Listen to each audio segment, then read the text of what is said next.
Bom, eu nunca falei de La Casa de Papel aqui no canal e o vídeo de hoje é justamente para corrigir isso e falar sobre a série como um todo e a parte 4 principalmente que acabou de chegar ao serviço.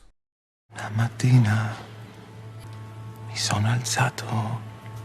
bella ciao, bella ciao. Olá pessoas, eu sou o Arthur e sejam bem-vindos ao Bilheterama. Antes de eu comentar mais sobre a parte 4 de La Casa de Papel, se esse é o primeiro vídeo aqui no canal, assine aqui embaixo e deixe um like que isso ajuda bastante esse canal a chegar a mais pessoas, crescer e ficar cada vez melhor. La Casa de Papel, a essa altura do campeonato, todo mundo sabe, mas eu vou dar um pequeno contexto para chegar onde eu quero, porque ela foi lançada lá no começo de 2017 e ela é uma criação do Alex Pina e foi feita para Antena 3, que é um canal televisivo da Espanha. E quando ele foi lançado, ele foi pensado em um formato específico, ou seja, foram 9 episódios de 70 minutos. E aí, quando a Netflix lançou no seu serviço no final de 2017, eles mudaram esse formato, eles pegaram os episódios, reeditaram de uma forma que, se eram 9, acabaram se tornando 22 episódios divididos em duas partes, em que a duração foi menor, de seus 40 a 50 minutos. Com o sucesso estrondoso que a série acabou fazendo,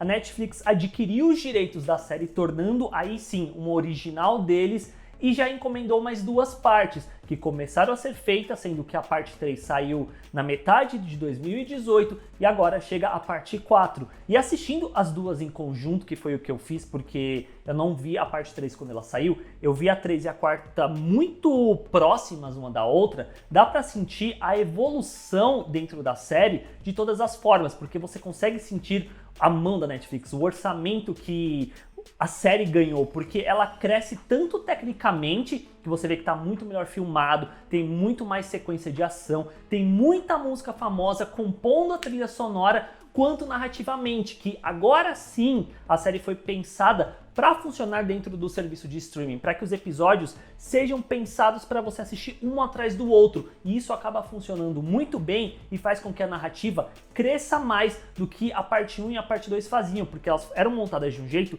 que parecia que todo episódio tinha uma reviravolta, o professor estava sempre adiante, e eu não sinto tanto isso na parte 3 nem na parte 4. Todo puede joderse en una milésima de segundo. Não somente isso, como a justificativa para esse assalto todo acontecer torna-se plausível e acaba sendo muito inteligente pelo fato de que agora não é simplesmente um bando de bandidos se unindo para roubar um banco. Agora não, eles são os rebeldes, eles são uma afronta ao sistema e no processo acabam se tornando uma família, que é uma sacada muito inteligente porque aproxima esses personagens do que Velozes e Furiosos acabou fazendo nos cinemas também, porque no começo eles eram esses foras da lei, eram esses caras que tiravam rachas e tal, só que aí conforme a franquia foi evoluindo, eles acabaram se tornando essa família que acaba prestando serviços por governo. La Casa de Papel não chega nesse nível ainda, mas eu acho que tem uma possibilidade muito grande disso acabar acontecendo no futuro, justamente porque eles martelam muito essa questão da família. E falando especificamente sobre a parte 4, com spoilers da história e tal, dá pra dizer que ela é uma parte muito de ação e reação por conta do que a gente já viu sendo construído na parte 3,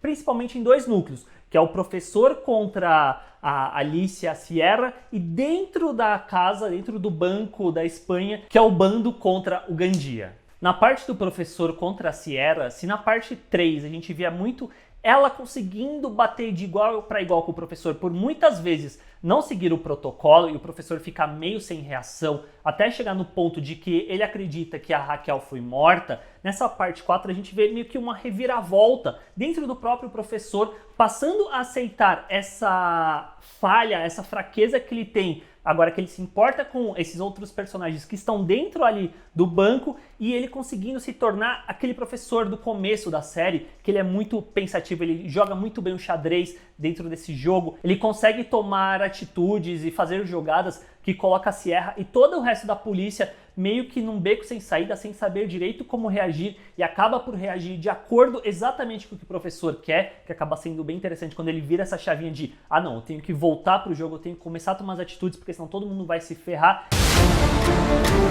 Coronel, soy Gandía. Jefe de seguridad del Banco de España. He conseguido liberarme.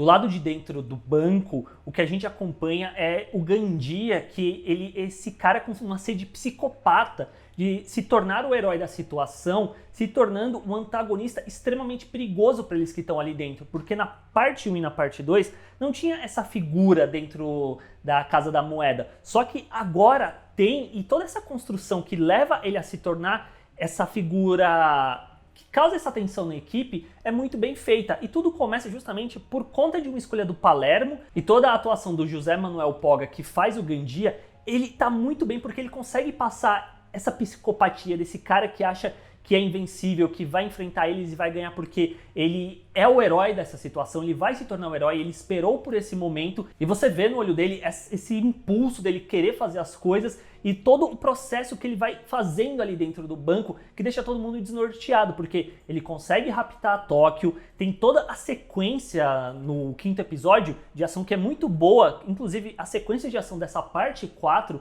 muito se dá por conta do Gandia, que todo mundo meio que consegue encurralar ele e atira pra caramba, e o cara tá blindado, ele não morre, que acaba tornando ele quase que uma figura vilanesca de nível de videogame, porque se atira no cara, o cara não toma dano, ele consegue escapar, o que leva com que ele caia no banheiro, onde está Nairobi, chegando ao 6º episódio. Chamado de nocaute técnico, esse 6º episódio, ele é o melhor dessa parte 4 como um todo, porque rola toda uma preparação, toda uma construção até chegar nele, que é justamente o conflito entre o Gandia, que ele tá em posse da Nairobi, até a forma como ele coloca ela como um escudo na porta para que os outros membros do bando não invadam, é muito tenso, é um episódio que a todo momento parece que vai dar alguma coisa de errado, tem toda essa construção para chegar no final e ter esse momento extremamente impactante e chocante, que é justamente a morte da Nairobi, que na parte 3 termina com ela tomando o tiro e a gente não sabe se ela vai ver, se ela vai morrer. Na parte 4 isso é resolvido até que rapidamente, mas ainda assim com uma certa aflição para tentar salvar a vida da amiga deles.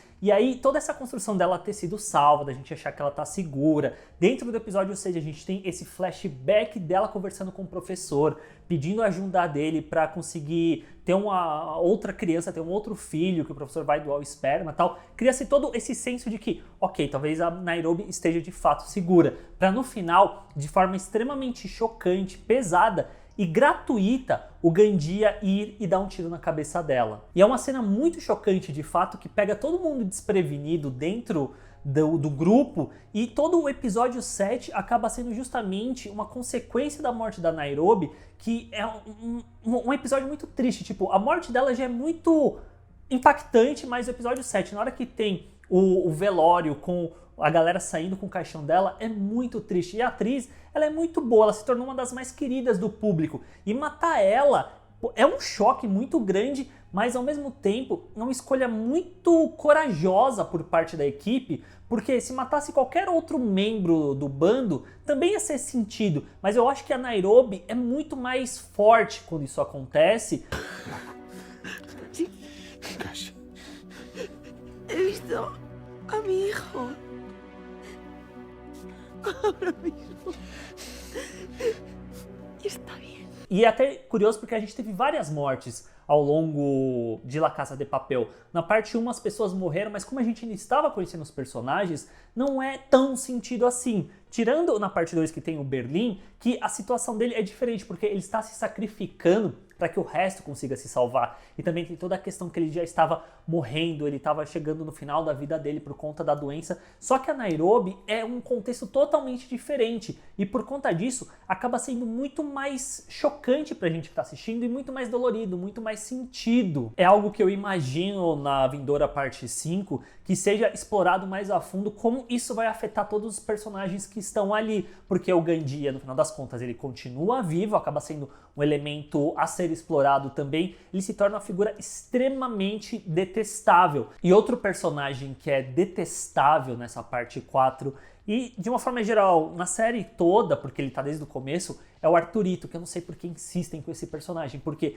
na parte 1 e na parte 2 ele já era um sujeito muito escroto. Só que agora, com a parte 3 e a parte 4, o que ele faz com a secretária do governador lá do Banco da Espanha é simplesmente um ato criminoso. Tipo, ele droga ela e estupra ela, e ainda assim ele fala de um jeito como se ele tivesse certo quando ela decide confrontar ele, o que torna o personagem mais do que escroto, ele é um criminoso que... Isso que é engraçado, como eles conseguem fazer que o bando que a gente acompanha, eles estão cometendo um crime. Só que há outros personagens em torno deles que deveriam ser, teoricamente, boas pessoas, fazendo atos muito piores do que eles estão fazendo, que é justamente o caso do Arthurito. E eu, sinceramente, espero que na parte 5 eles desenvolvam o fato dele ter feito isso e que, por fim, ele acabe pagando por esses crimes todos que ele cometeu. O que nos leva ao ponto final, que é justamente a parte 4 não encerrar a história, muito menos o assalto ao banco, que por um lado eu acho complicado, que já tem mais 2 partes confirmadas,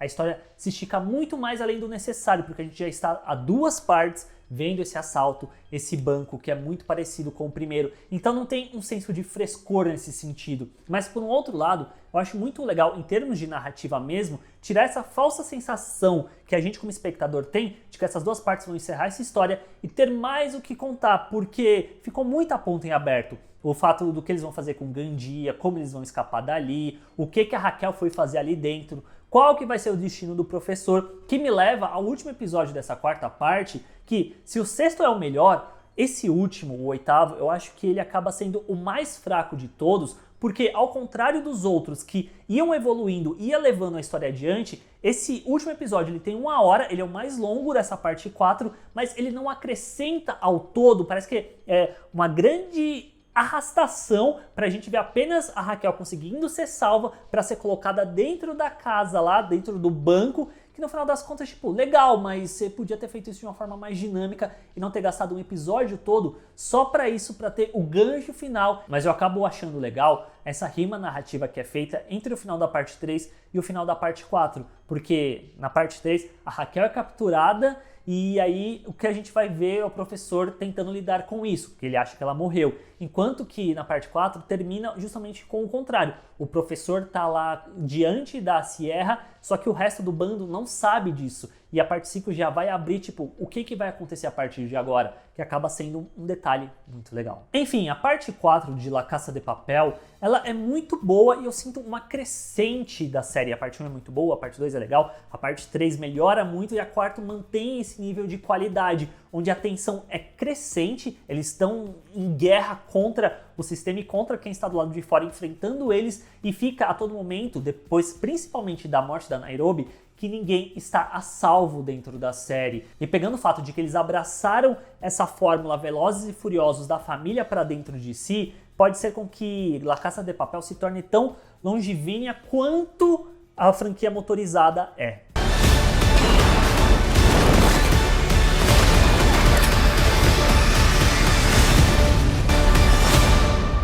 E é isso, pessoas, esse é meu vídeo comentando sobre La Parte 4 de La Casa de Papel. Eu tentei falar um pouco sobre tudo, sobre o que eu gosto da série e tal. Vocês gostaram da parte 4? O que vocês acharam? Ficaram tristes com a morte da Nairobi? Deixa aqui embaixo nos comentários. Não se esqueçam de se inscrever no canal clicando na bolinha aqui do ladinho para não perder nenhum dos próximos vídeos. Deixa aquele like aqui embaixo, deixa o joinha, que ajuda bastante o canal a crescer, ficar cada vez melhor. E é isso, gente. Até o próximo vídeo. Tchau!